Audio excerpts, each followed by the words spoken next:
చేయడానికి ఏమేమి పదార్థాలు కావాలో చూద్దాము ఇప్పుడు.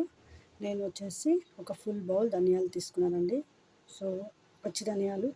నెక్స్ట్ వచ్చేసి నువ్వులు 2 స్పూన్స్ తీసుకున్నాను ఫుల్గా.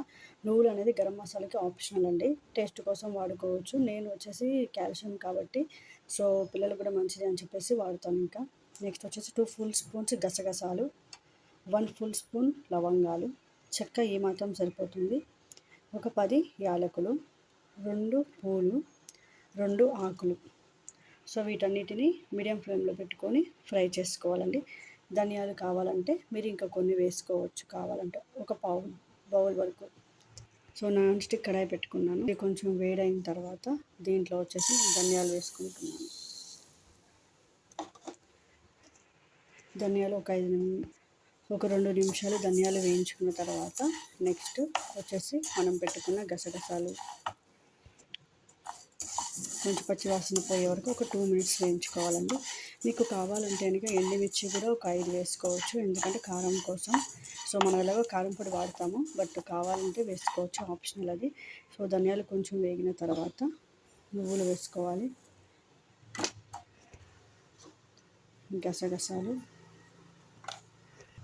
చెక్క ముక్కలు చేసి వేసుకోవాలండి,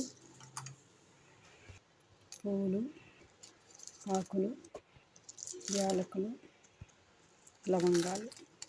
సో వీటన్నిటిని మీడియం ఫ్లేమ్లో పెట్టుకొని వేయించుకోవాలి.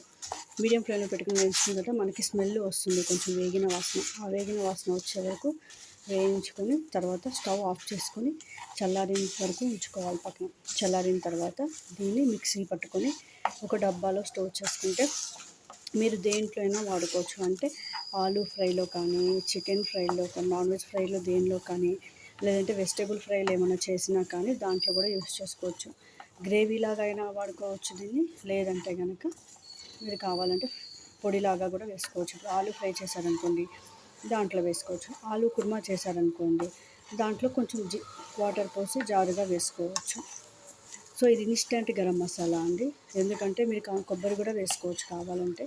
సో నా దగ్గర ఒక 2-3 బద్దల కొబ్బరి ఉంది, జస్ట్ టేస్ట్ కోసం మాత్రం వేస్తున్నాను నేను.